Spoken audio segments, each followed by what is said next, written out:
అయితే కాలము పరిపూర్ణమైనప్పుడు దేవుడు తన కుమారుణ్ణి పంపెను. దేవుడు తన కుమారుణ్ణి పంపెను. దేవుడు పరలోకంలో ఉన్నాడు, తన కుమారుణ్ణి భూమి మీదికి పంపాడు. కుమారుడు గనుకనే యూదులు ఆయనను చంపగలిగారు.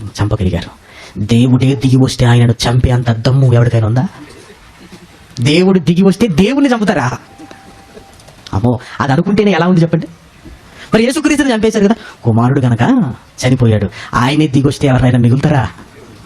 ఇశ్రాయేలుతో అంటాడు, ఒక్క క్షణం నేను దిగి వస్తే మీలో ఎవరు ఉండరు అంటాడు. కుమారుడు గనక అందుకే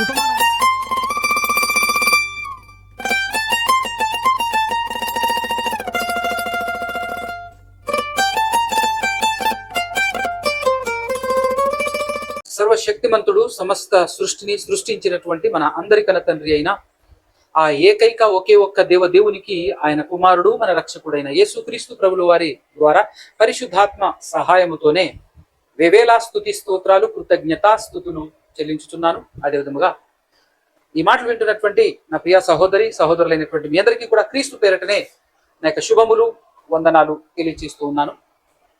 ఒక విషయం ఏంటంటే, మేము యేసుక్రీస్తు ప్రభుల వారిని దేవుని కుమారుడైన క్రీస్తు అని ప్రకటిస్తున్నాం. మేము యేసుక్రీస్తు ప్రభుల వారిని అపోస్తలులు ఏదైతే ప్రకటించారో అదే మేము స్పష్టంగా ప్రకటిస్తున్నాం.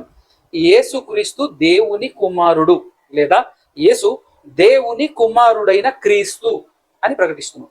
అలా నమ్మితే నిత్య జీవం, అలా నమ్మితేనే దేవుడు మనలో ఉంటాడు, అలా నమ్మితేనే ఈ లోకాన్ని జయించగలం అని బైబిల్ ఏదైతే చెప్పిందో అదే చెప్తున్నాం. అయితే దేవుడు ఒక్కడే, ఒకే ఒక్కడు దేవుడు, ఇద్దరుగా ముగ్గురుగా లేనటువంటి ఏకైక దేవుడు.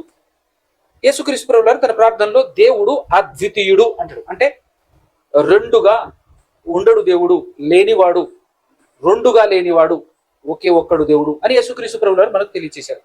అందుకోసమే ఆ దేవుడు ఎవరు అని అంటే తండ్రి. తండ్రి ఒక్కడే దేవుడు. అయితే యేసుక్రీస్తు ప్రభువు వారు తండ్రి కాదు.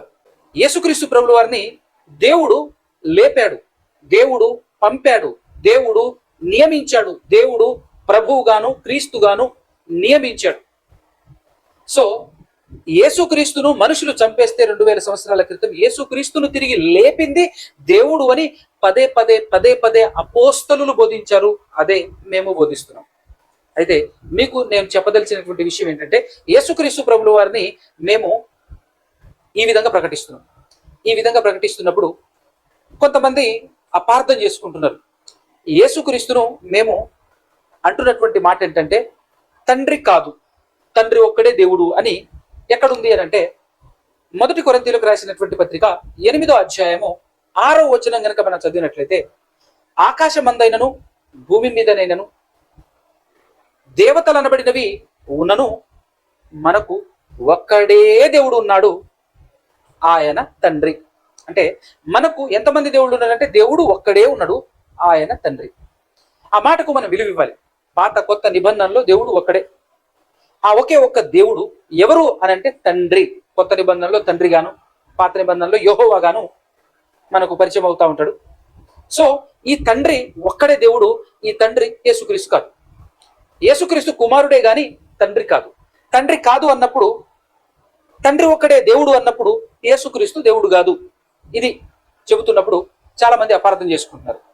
విషయం ఏంటంటే, దేవుడు కాదు అనగానే యేసుక్రీస్తులో దైవత్వమే లేదు అనేది కాదు మా కాన్సెప్ట్, అది కాదు మా ఉద్దేశం. 100% యేసుక్రీస్తు ప్రభు గారు దైవత్వం కలిగిన దైవ కుమారుడు, దేవుని కుమారుడు. దేవుడు ఎవరయ్యా అంటే తండ్రి, యేసుక్రీస్తు కుమారుడు. యేసుక్రీస్తు తండ్రి కాదు అనే వాస్తవం. అనగా యేసుక్రీస్తు తండ్రి కాదు అని అంటే తండ్రి ఒకటే దేవుడు అంటే యేసుక్రీస్తు దేవుడు కాదు అనేటటువంటి విషయం. కాబట్టి క్లియర్గా మీరు అర్థం చేసుకోవాలి. నేను మాత్రమే కాదు, సహోదరుడు ఎంత చక్కగా, ఎంత అద్భుతంగా, ఎంత క్లారిటీగా చెబుతున్నాడో మీరు వినండి. ఎందుకంటే యేసు దేవుని కుమారుడైన క్రీస్తు అని నమ్మిన వానికి మాత్రమే పరలోకం, నిత్య జీవం. అలా నమ్మకపోతే దేవుని ఉగ్రత మన మీద ఉంటుంది అని బైబిల్ సెలవిచ్చింది. ఆ విషయాన్ని మనకంటే పెద్దవారైనటువంటి సహోదరుడు క్లియర్గా ఎక్స్ప్లెనేషన్ చేస్తారు. ఒక్కసారి మీరు వినే ప్రయత్నం చేయాలని కోరుకుంటున్నాను. ఇదిగో ఈ ప్రకృతి పుట్టకమునుపు యేసుక్రీస్తు ఉనికి పరలోకములోనే తండ్రి దగ్గర మనకు కనపడుతుంది. తండ్రికి యేసుక్రీస్తుకున్న సంబంధం ఏంటి? సంబంధం ఏంటి? నేను పుట్టి తిని యెహోవా నన్ను కలుగజేసెను, యెహోవా నన్ను కలుగజేసెను అన్నాడు. నేను పుట్టి తిని అన్నాడు. నేను పుట్టి తిని అన్నాడంటే దాని అర్థం ఏంటి? నేను ఆయన కుమారుణ్ణి, ఆయన నాకు తండ్రి, ఆయన తండ్రి. పోనీ యేసుక్రీస్తు అనుకోగానే సరిపోయిందా? యేసుక్రీస్తు అనుకోగానే సరిపోయిందా? నేను యేసుక్రీస్తును కన్నానని తండ్రి కూడా చెప్పాలా వద్దా? తండ్రి కూడా చెప్పాలి. ఆయన కూడా చెప్పిన మాట మీరు చూడగలిగితే హెబ్రీయులకు రాసిన పత్రిక మొదటి అధ్యాయము, హెబ్రీయులకు రాసిన పత్రిక మొదటి అధ్యాయము 5వ వచనము. ఏలయనగా నీవు నా కుమారుడవు, నేడు నేను నిన్ను కనియున్నాను అనియు, ఇదియుగాక నేను ఆయనకు తండ్రి అయ్యుందును, ఆయన నాకు కుమారుడయ్యుండును అనియు దూతలతో చెప్పలేదు. దూతలను నేను కన్నాను, దూతలు నా పిల్లలని చెప్పలేదు. మరి ఎవరిని గురించి చెప్తున్నాడు ఈ మాట? తన కుమారుని గురించి అయితే అన్నది చూడండి. 6 మరియు ఆయన భూలోకమునకు ఆది సంభూతుణ్ణి మరలా రప్పించినప్పుడు దేవుని దూతలందరూ ఆయనకు నమస్కారము చేయవలనని చెప్పుచున్నాడు. దేవదూతల గురించి చెప్పటం లేదు. నేను వారికి తండ్రినయ్యుందును, వారు నాకు కుమారులయ్యుందురు అని దేవదూతల గురించి చెప్పలేదు. మరి ఎవరిని గురించి? ఆది సంభూతుణ్ణి రప్పించినప్పుడు. ఆది సంభూతుడు అంటే ఎవరో తెలుసా? ఆది అంటే ప్రారంభము నుంచి ఉన్నవారు. ఆ ప్రారంభము నుంచి ఉన్నవారు ఎవరో కాదు, యేసుక్రీస్తు. ఆది యందు వాక్యం ఉండను. ఆయనను రప్పించినప్పుడు ఇదిగో నమస్కరించమని దూతలతో చెప్పాను. ఎందుకు? నా కుమారుడు, నేను ఆయనను కన్నాను అని యేసుక్రీస్తుని గురించి చెప్పాడు.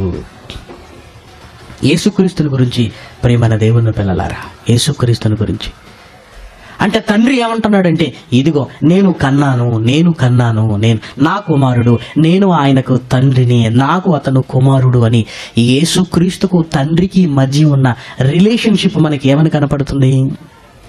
ఇదిగో తండ్రి కుమారుడు,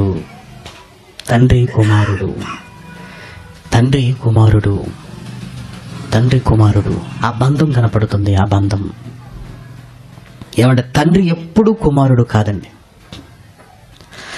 ఒకవేళ కుమారుడైతే ఇంకొక తండ్రికి కుమారుడు, కానీ తన కుమారుడికి ఎప్పుడూ తండ్రి కుమారుడు కాడు. ఇదిగో నేను తండ్రిని, నాకిద్దరు పిల్లలు, నేను ఇంకొక తండ్రికి కుమారుణ్ణే, కానీ ఇదిగో నా పిల్లలకి ఎప్పుడు నేను కుమారుణ్ణి కాను, ఎప్పుడు కాను. ఏమంటే మీరు కూడా కుమారులే కదండి. ఇంకొక తండ్రికి కుమారుణ్ణి తప్ప నేను కన్నా నా పిల్లలకు ఎప్పుడు కొడుకును కాదు, ఎప్పుడు కాను. మీరు కూడా అంతే. ఏమంటే నా కొడుకుకు నేను తండ్రిని, నా కొడుకుకు నేను తండ్రిని, నా కొడుకుకు నేను తండ్రిని. నా కొడుకు ఎప్పుడు నాకు తండ్రి కాడు. ఎప్పుడు నా కొడుకుకు నేను కొడుకు గాను, ఎప్పుడు నా కొడుకు నాకు తండ్రి మాత్రము కాదు. అదేంటండి, రోజు డాడీ అని పిలుచుకుంటారు కనుక ముద్దు కోసం పిలుచుకున్నాం అంతే. ఒరే డాడీ, మన కూతుర్ని మా అమ్మండి అంటాం, మన కూతుర్ని అమ్మని పిలుచుకున్నాం కానీ మీ అమ్మగారి పేరు చెప్పండి కానీ నీ కూతురు పేరు చెప్పవు. ఏమండి మీ అమ్మ పేరు చెప్పండి అనగానే, ఏమండి మా కూతురు కూడా మా అమ్మాని పిలుచుకుంటానండి, మా కూతురు పేరు రాసుకుని ఎవరన్నా అంటారా? అనరు. అంటే మనకేమర్థమైందో తెలుసా? నా కొడుకుకు నేనెప్పుడు కొడుకును కాను, అలాగే ఇదిగో నా కొడుకుకు నేను తండ్రి అయితేనే తప్ప నా కొడుకు ఎప్పటికీ నాకు తండ్రి కాడు. ఇప్పుడు యేసుక్రీస్తు తండ్రి గురించి ఆలోచించగలిగితే, ఏమండి తండ్రి కొడుకు అయ్యే అవకాశం లేనే లేదు. ఎందుకంటే ఈయనను గనటానికి ఇంకొకరు లేరు. ఈయన కొడుకు ఎప్పటికీ కాడు. ఎందుకంటే ఈయనను గనటానికి ఇంకొకరు ఉండాలి. మరి ఈయనే ఉన్నవాడు, ఈయనను కనేది ఎవరు లేరు. అందరూ ఈయన కంటేనే రానున్నవారు గనుక ఈయన తండ్రిగానే ఉంటాడు తప్ప ఎప్పటికీ కొడుకు కాదు. అలాగే యేసుక్రీస్తు తండ్రి అయ్యే అవకాశాలు లేనే లేదు. ఆయనకు పెళ్లి కాలేదు కదా. పెళ్ళయిందా? లేదు. అంటే కొడుకు కొడుకు, తండ్రి తండ్రి. ఎందుకు మనకే డౌట్ వచ్చి మేము నమ్మము అంటున్నాం. మనకే డౌట్ వచ్చి మాకు నమ్మకం లేదు అంటున్నాం. ఆయన తండ్రి అంటున్నాడు, ఈయన కొడుకు అనుకుంటున్నాడు. వాళ్ళిద్దరికి మంచి అండర్స్టాండింగ్గా ఉంది, మనకే ఇబ్బందిగా ఉంది కదా. వాళ్ళిద్దరు ఓకే, నానా అంటే కొడుకరా అంటున్నాడు, ఓకే బాగానే ఉంది. వాళ్ళిద్దరికీ మేము తండ్రి కొడుకులం అని చక్కగా ఉంది.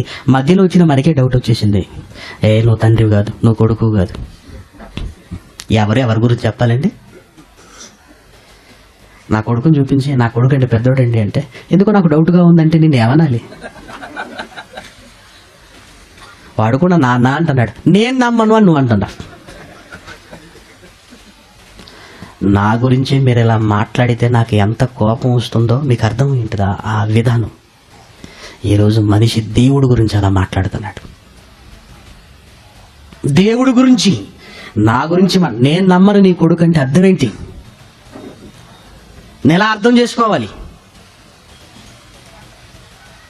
నా కొడుకు దగ్గరికి వెళ్ళి, ఒరేయ్ మీ నాన్న ఆయన అంటే నేను నమ్మను అంటే వాడికి ఎలా ఉండాలి? ఎలా ఉండాలి? అది ఎన్ని అపార్థాలకు దారి తీస్తుందో తెలుసా? ఎన్ని అపార్థాలకు.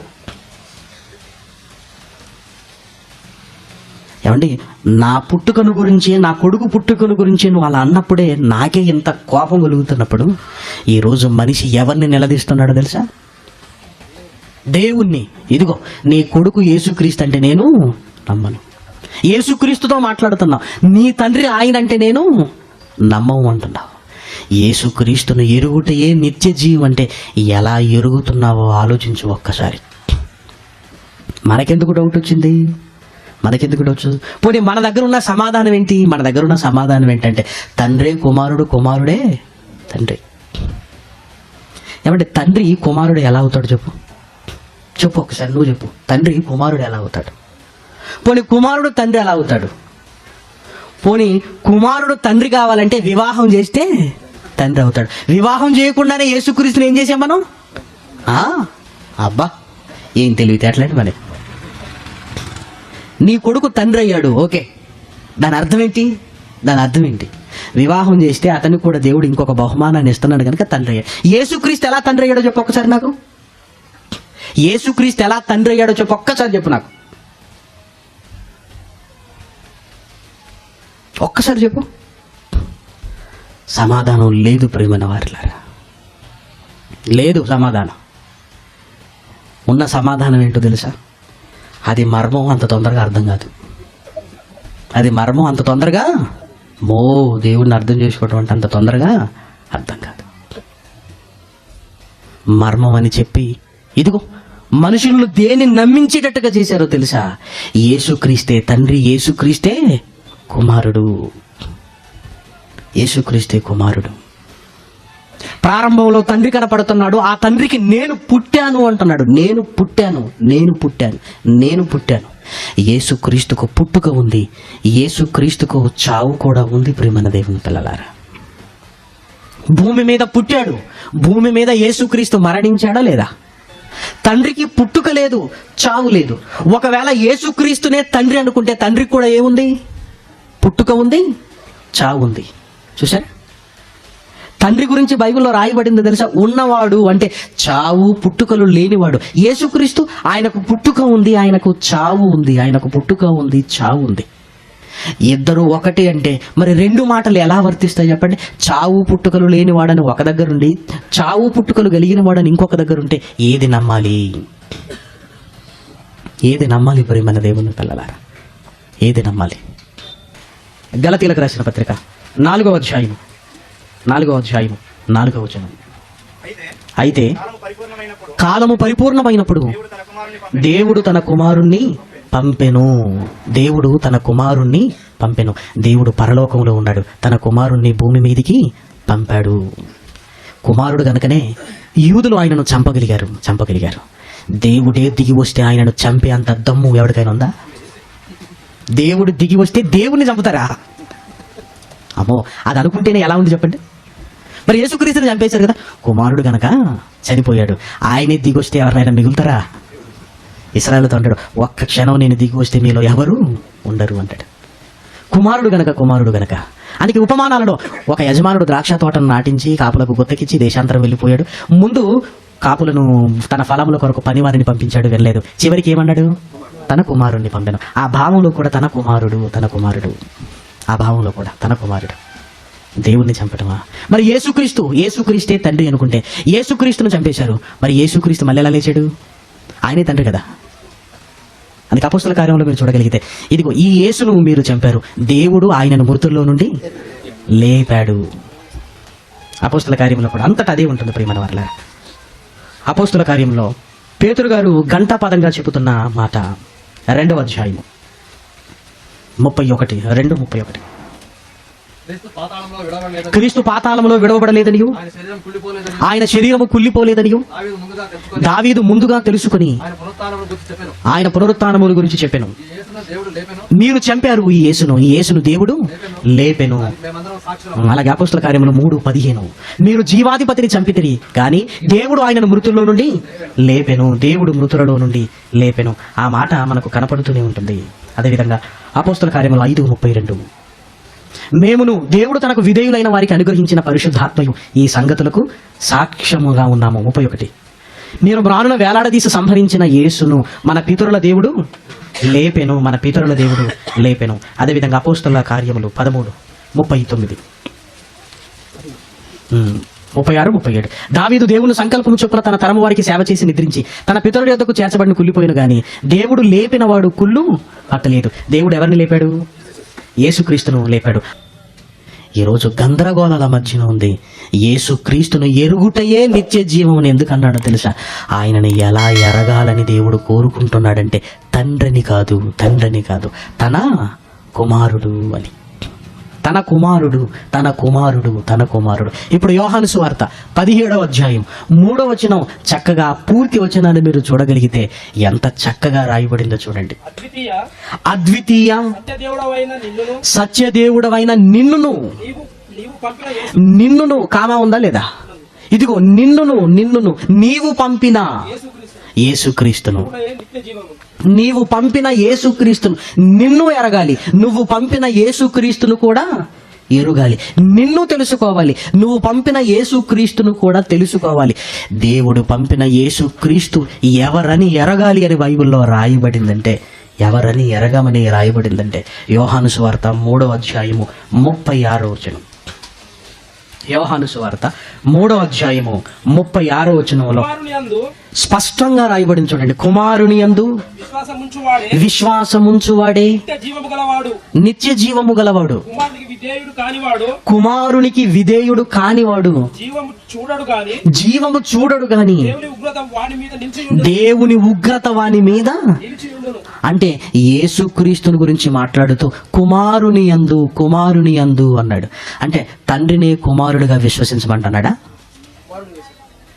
నీవు పంపిన యేసుక్రీస్తు, నీవు పంపిన ఎవరిని పంపాడు అంటే ఇదిగో యోహాను సువార్త 3వ అధ్యాయం 16వ వచనం అండి. 16 దేవుడు లోకమును ఎంతో ప్రేమించెను కాగా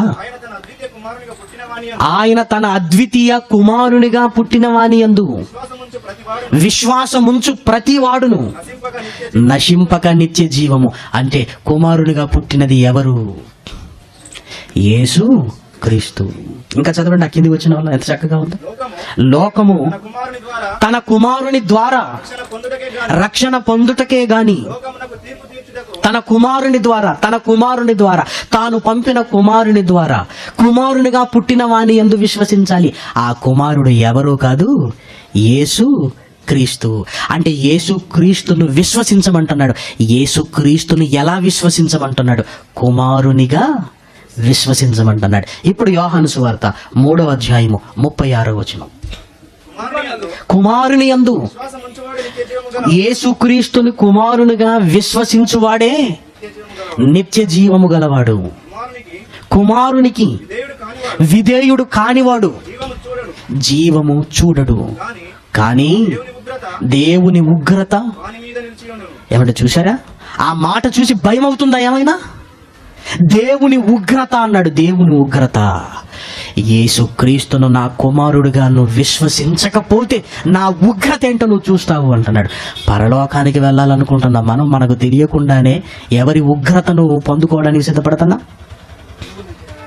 దేవుని ఉగ్రత నిలిచి ఉన్నది, ఉగ్రత అన్నాడు. ఎందుకు దేవంజ నేను పంపిన నా కుమారుని యందు విశ్వసించుచున్నావా? యేసుని ఎవరని ఎరిగావు? కుమారుడని ఎరిగావా? నా కుమారుడని. నన్ను తండ్రి అని నువ్వు ఎరిగావా? నేను తండ్రినని, నా కుమారుణ్ణి యేసుక్రీస్తుని నువ్వు విశ్వసించావా? విశ్వసించితేనే నీకు నిత్య జీవం.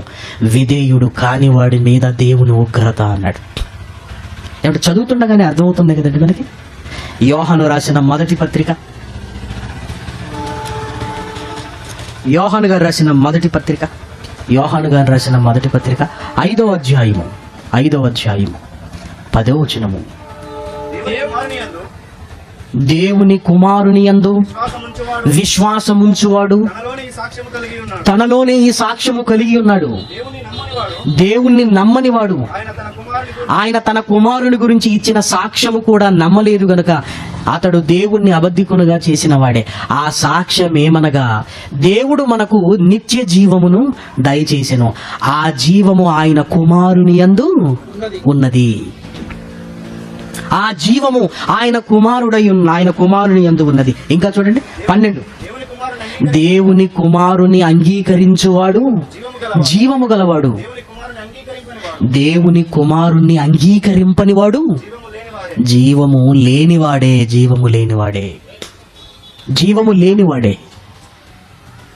దేవుని కుమారుణ్ణి అంగీకరించాలి. ఎవరు? యేసుక్రీస్తు ఎవరు అనగానే నీ నమ్మకం ఏముండాలో తెలుసా? యేసుక్రీస్తు దేవుని కుమారుడని ఉండాలి. యేసుక్రీస్తు దేవుని కుమారుడని ఉండాలి. యేసుక్రీస్తును ఎరుగుటయే అంటే యేసుక్రీస్తు ఇదిగో తండ్రికి కుమారుడు. ఆ తండ్రి పంపగా ఇదిగో మన దగ్గరికి వచ్చాడు. ఆ తండ్రి దగ్గరికి ఆయనే మనల్ని తీసుకుని వెళతాడు. ఇదిగో ఆ తండ్రి ఇదిగో రక్షణ ఆయన పంపిన కుమారుడి ద్వారా ఇదిగో మనలో కలుగుతుంది అని యేసుక్రీస్తును కుమారుడుగా నువ్వు విశ్వసించాలి. ఇంకా యోహాను సువార్త బైబిల్లో రాయబడిన మాటలు, సూటిగా స్పష్టంగా రాయబడిన మాటలు ప్రియమైన దేవుని పిల్లలారా. యోహాను సువార్త 20వ అధ్యాయము 20వ అధ్యాయము 31వ వచనము. 30-31 రెండు చదువుకుందాం. 30-31 యోహాను సువార్త 20వ అధ్యాయము 30-31.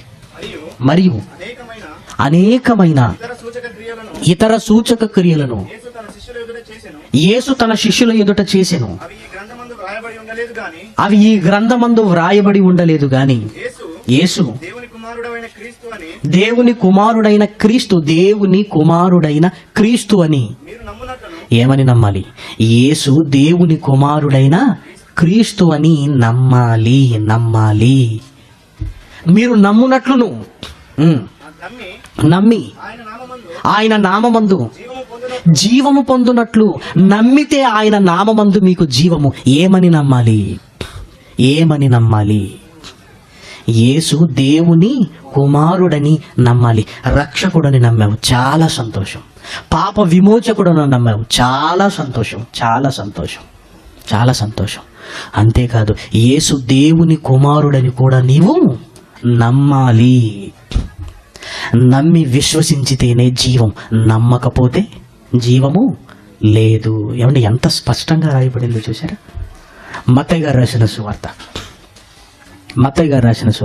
16వ అధ్యాయము 13, 14, 15, 16, 17 వచనాలు.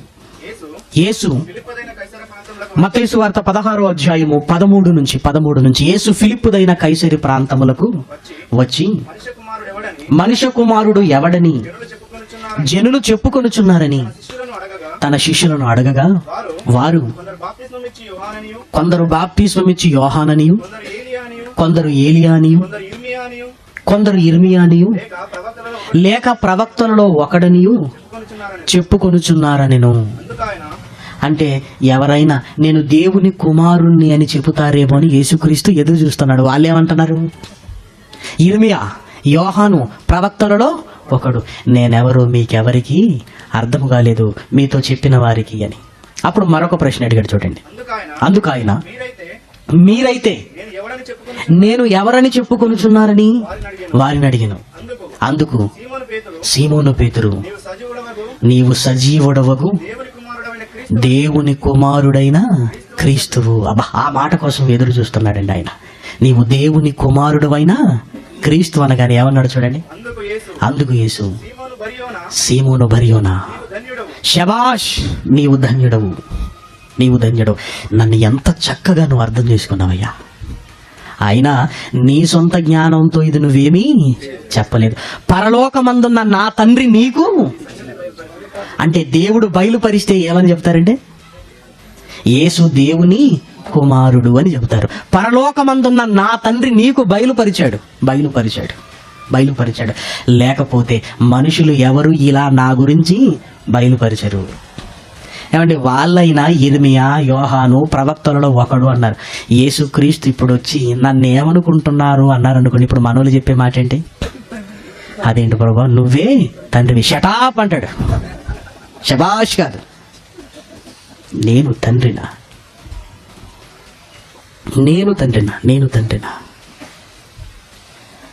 పేతురు మాట్లాడిన మాట అంటే ఏమంటే ఈ సందర్భం మీకు బాగా అర్థం కావాలి. సీమోను బరియోనా, నీవు ఎవరు ధన్యుడు? యేసును తండ్రి అని ఎరిగినవాడా, యేసును తండ్రికి కుమారుడని ఎరిగినవారా? ఎవరు ధన్యులు? సీమోను బరియోనా, నువ్వు ధన్యుడవయ్యా, నువ్వు ధన్యుడవు. నన్ను ఎలా అర్థం చేసుకోమని నా తండ్రి అన్నాడు, నువ్వు అలా అర్థం చేసుకున్నాడు అని. ఆ తర్వాత మాట చూడండి.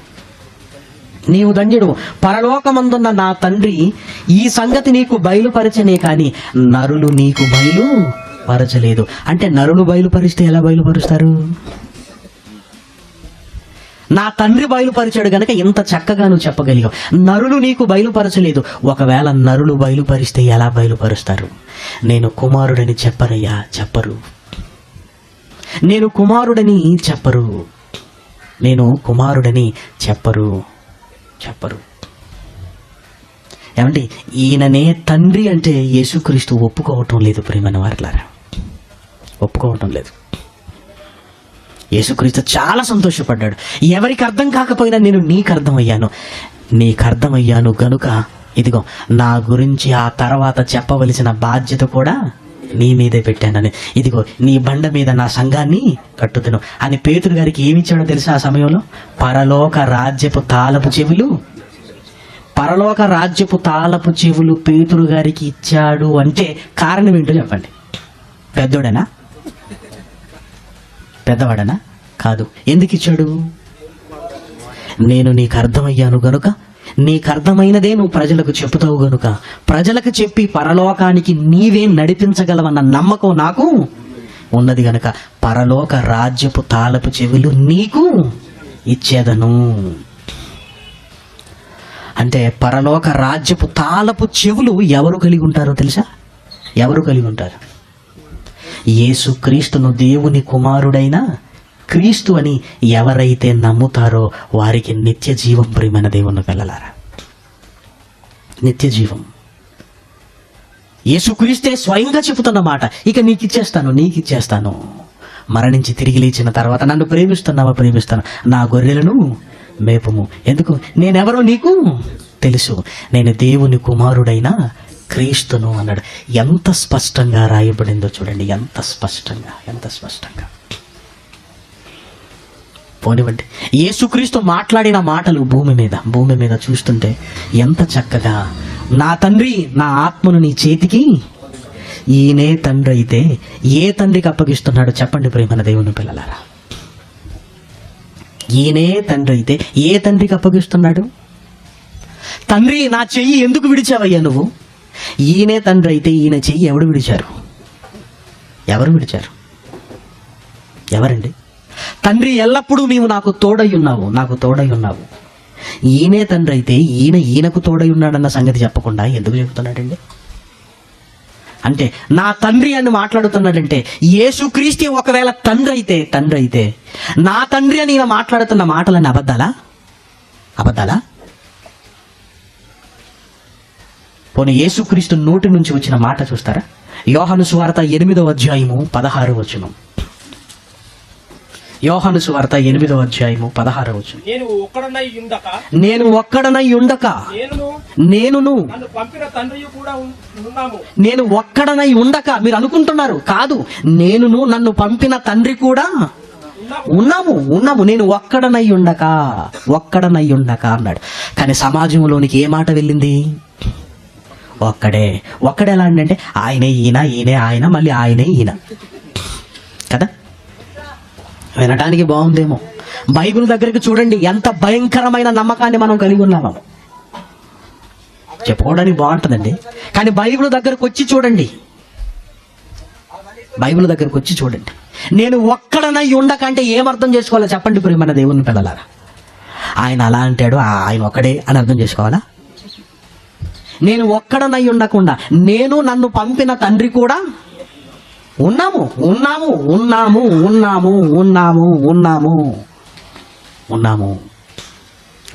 అంటున్నారు.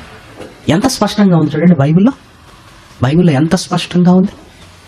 ఇంకా చూస్తారా? రోమీలకు రాసిన పత్రిక 8వ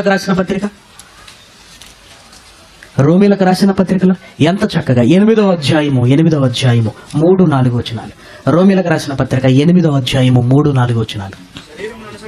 శరీరమును అనుసరింపక ఆత్మను అనుసరించి నడుచుకొనుచు మనయందు ధర్మశాస్త్ర సంబంధమైన నీతి నెరవేర్చబడవలనని పాప పరిహారము నిమిత్తము దేవుడు తన సొంత కుమారుణ్ణి, ఏమంటే సొంత కుమారుడు అంటే అర్థం ఏంటంటే దేవుడు తన సొంత కుమారుణ్ణి ఏమర్థం చేసుకోవాలో చెప్పండి ప్రియమైన వారలారా. దేవుడు తన స్వంత కుమారుడు యేసుక్రీస్తును చూపించు, ఇదిగో నా సొంత కుమారుని నేను పంపుతున్నాను అంటున్నాడు. ఏమంటే భాష మనకు తెలిసిందే కదా, బంధం మనకు తెలిసిందే కదా, మరి ఎందుకు అర్థం కావటం లేదండి మనకి? తన సొంత కుమారుణ్ణి అన్నాడు. కుమారుడు, తన సొంత కుమారుడు, ఇకనైనా అర్థం కావాలి కదా మనకి. తన సొంత కుమారుడు అన్నప్పుడు ఈ మాట ఎన్నిసార్లు రాయబడిందో చూడండి. కొలసీలకు రాసిన పత్రిక 1వ అధ్యాయము 4వ వచనం. కొలసీలకు రాసిన పత్రిక 1వ అధ్యాయము 4వ వచనం. క్రీస్తు యేసునందు మీకు కలిగి ఉన్న విశ్వాసమును గూర్చి పరిశుద్ధులందరి మీదున్న మీకున్న ప్రేమను గూర్చి మేము విని ఎల్లప్పుడూ మీ నిమిత్తము ప్రార్థన చేయించు మన ప్రభువగు యేసుక్రీస్తు యొక్క తండ్రి అయిన దేవునికి, యేసుక్రీస్తు యొక్క యేసుక్రీస్తు యొక్క తండ్రి. మనం కలిపేసి యొక్క తీసి యేసుక్రీస్తే తండ్రి. 1వ అధ్యాయం 4వ వచనాన్ని యేసు యొక్క తండ్రి అనే మాటను స్పష్టంగా రాయబడింది. అదేవిధంగా యోహాను సువార్త 5వ అధ్యాయం 18వ వచనాన్ని కూడా దయచేసి చూడండి. యోహాను సువార్త 5వ అధ్యాయము 18వ వచనం. ఆయన విశ్రాంతి దినాచారము మీరుట మాత్రమే గాక దేవుడు తన సొంత తండ్రి అని చెప్పి, దేవుడు తన సొంత తండ్రి, సొంత కుమారుడు, సొంత తండ్రి ఎంత స్పష్టంగా రాయబడుతున్నప్పుడు వారి మధ్య ఉన్న రిలేషన్ తండ్రి కుమారుడు. యేసుక్రీస్తును కుమారుడిగా విశ్వసించమనేదే తండ్రి యొక్క ఆలోచన. యేసుక్రీస్తును ఎరుగుట అంటే తండ్రికి కుమారుడిగా విశ్వసిస్తేనే నిత్య జీవం అన్నాడు. అలా నమ్మకపోతే మన గురించి బైబిల్లో రాయబడిన ఆ మాటలు చదువుతుంటేనే చాలా భయంకరంగా కనపడుతుంటాయి ప్రేమని వారలారా. చూడండి, ముగించేసుకుందాం. యోహాను గారు రాసిన మొదటి పత్రిక 2వ అధ్యాయం. యోహాను గారు రాసిన మొదటి పత్రిక 2వ అధ్యాయము 22-23 వచనాలు. యేసు క్రీస్తు కాడని చెప్పువాడు తప్ప ఎవడబద్ధికుడు? తండ్రిని కుమారుణ్ణి ఒప్పుకొనని వీడే క్రీస్తు విరోధి అన్నాడు. తండ్రిని తండ్రిగా ఒప్పుకోవాలి, కుమారుణ్ణి కుమారుడుగా, ఆ తండ్రికి కుమారుడుగా యేసుక్రీస్తు భూమి మీదకి వచ్చాడని ఒప్పుకోవాలి. ఒప్పుకొనని వీడే క్రీస్తు విరోధి. చూసారా, ఆ మాట మనకు వర్తించకూడదు ప్రేమన వారలారా. మనము క్రీస్తు వారమే తప్ప క్రీస్తు విరోధులుగా మాత్రము ఉండకూడదు. ఇంకను యోహాను గారు రాసిన మొదటి పత్రిక 4వ అధ్యాయము 2వ వచనము 3వ వచనం. యేసుక్రీస్తు శరీరధారి అయి వచ్చెను. శరీరధారి అయి వచ్చినని ఏ ఆత్మ ఒప్పుకొనదు ఏ ఆత్మ ఒప్పుకొనునో అది దేవుని సంబంధమైనది. అది దేవుని సంబంధమైనది. ఏ ఆత్మ యేసును ఒప్పుకొనదో ఏ ఆత్మ యేసును ఒప్పుకొనదో అది దేవుని సంబంధమైనది కాదు. అది దేవుని సంబంధమైనది కాదు. దీనిని బట్టి దీనిని బట్టి దేవుని ఆత్మను మీరు ఎరుగుదురు. దేవుని ఆత్మను మీరు ఎరుగుదురు. శరీరధారి అయి వచ్చనని ఒప్పుకుంటే అది దేవుని సంబంధమైంది. మరి ఒప్పుకుంటున్నారు కదా అందరూ అంటే ఒప్పుకోవట్లేదు. తండ్రే కుమారుడుగా శరీరాన్ని ధరించుకొని వచ్చాడు అంటున్నారు. యేసుక్రీస్తు శరీరాన్ని ధరించుకుని వచ్చాడు. తండ్రి శరీరధారిగా వచ్చాడని నువ్వు ఒప్పుకుంటున్నావంటే నీ ఆత్మ దేవుని సంబంధమైనది కాదు. కాదు, ఇది గుర్తు అన్నాడు. చూడండి, దీనిని బట్టి దేవుని ఆత్మను ఎరుగుదురు. క్రీస్తు విరోధి ఆత్మ వచ్చునని మీరు వినిన సంగతి ఇదే ఇదే ఇదే. ఎవరు వచ్చారండి లోకంలోనికి? తండ్రే కుమారుడుగా వచ్చాడు. అది దేవుని సంబంధమైనది కాదు. యేసు క్రీస్తు శరీరాన్ని ధరించుకుని తండ్రి పంపగా ఈ భూమి మీదకి వచ్చాడు. ఈ ఆత్మ దేవుని సంబంధమైనది అంటున్నాడు. గుర్తు అన్నాడు. ఇదే గుర్తు. ఎవరైతే వారి నోటి మాటల్లో ఈ మాటలు వినపడుతున్నాయనుకో మీకు అర్థం కావాలి అది దేవుని సంబంధమైనదా దేవుని సంబంధమైనది కాదని అర్థం కావాలి. ఇంకను యోహాను గారు రాసిన రెండవ పత్రిక, యోహాను గారు రాసిన రెండవ పత్రిక 7వ వచనం, మొదటి అధ్యాయము 7వ వచనం. యేసుక్రీస్తు శరీరధారి అయి వచ్చినని ఒప్పుకొనని వంచకులు యేసుక్రీస్తు వచ్చాడంటే నమ్మరట. మరి ఏం నమ్ముతారు? తండ్రే యేసుక్రీస్తుగా వచ్చాడంటే నమ్ముతారు. వారిని ఏమని రాయబడిందో తెలుసా బైబిల్లో? అనేకులు వంచకులు అన్నాడు. వంచకులు. అట్టివాడే అట్టివాడే వంచకుడును వంచకుడును క్రీస్తు విరోధియునై ఉన్నాడు. క్రీస్తు విరోధి అయి ఉన్నాడు. మేము క్రీస్తు విరోధి అయి ఉన్నాడు. మేము మీ మధ్యను నెరవేర్చిన కార్యములను చెడగొట్టుకొనక మీరు పూర్ణ ఫలము పొందునట్లు జాగ్రత్తగా చూచుకునడి. క్రీస్తు బోధయందు నిలిచి ఉండక దానిని విడిచి ముందుకు సాగు ప్రతివాడు దేవుణ్ణి అంగీకరింపనివాడు. ఆ బోధయందు నిలిచివాడు తండ్రిని కుమారుణ్ణి అంగీకరించేవాడు. నువ్వు తండ్రిని కుమారుణ్ణి అంగీకరించాలి. యోహాను గారు రాసిన మూడవ పత్రిక, యోహాను గారు రాసిన మూడవ పత్రిక యోహాను గారు రాసిన మూడవ పత్రిక చూడండి ఎంత చక్కగా చెబుతున్నాడు. 5వ వచనం. ప్రియురాల ప్రియుడా, వారు పరదేశులకునైనను సహోదరులుగా ఉన్న వారికినైనను నువ్వు చేసినదల్లా విశ్వాసకి తగినట్లుగా చేయుచున్నావు. వారు నీ ప్రేమను గురించి సంఘము ఎదుట సాక్ష్యమిచ్చిరి. విశ్వాసికి తగినట్లుగా చేయుచున్నావు అంటే విశ్వాసికి తగినట్లుగా అంటే విశ్వసించిన వాడికి నువ్వు తగినట్లుగా. యేసుక్రీస్తు ఎలా దేవుని కుమారుడని నువ్వు విశ్వసించావో ఆయనకు తగినట్లుగా నువ్వు చేయుచున్నావు సేవ. ఎలా ఒక తండ్రికి కుమారుడు ఎలా సేవ చేస్తాడో యేసుక్రీస్తు నువ్వు విశ్వసించి నువ్వు అలా చేస్తున్నావు. సంఘాన్ని అలా నువ్వు నడిపిస్తున్నావు. నీ పట్ల మేము చాలా సంతోషంతో ఉన్నాము అని పౌలు గారు రాస్తున్నాడు. ప్రేమన దేవుని పిల్లలారా, ఒక విశ్వాసికి తగినట్లుగా అంటే నువ్వు విశ్వసించింది యేసుక్రీస్తును కుమారుడిగా అయితే ఆ కుమారుడు తండ్రికి ఎలా సేవ చేశాడో నువ్వు కూడా యేసుక్రీస్తులాగే కుమారుడిగా తండ్రికి సేవ చేయాలి. తగినట్లుగా అన్నాడు. కాబట్టి ఎన్ని మాటలు బైబిల్లో కనపడుతున్నాయో చూడండి. ఎన్ని మాటలు బైబిల్లో కనపడుతున్నాయి. నిత్య జీవం ఉందన్న మాట కనపడుతుంది. ఇదిగో వంచకులు అనే మాట కనపడుతుంది. నువ్వు యేసుక్రీస్తును కుమారుడిగా అంగీకరిస్తే నిత్య జీవం అన్నాడు.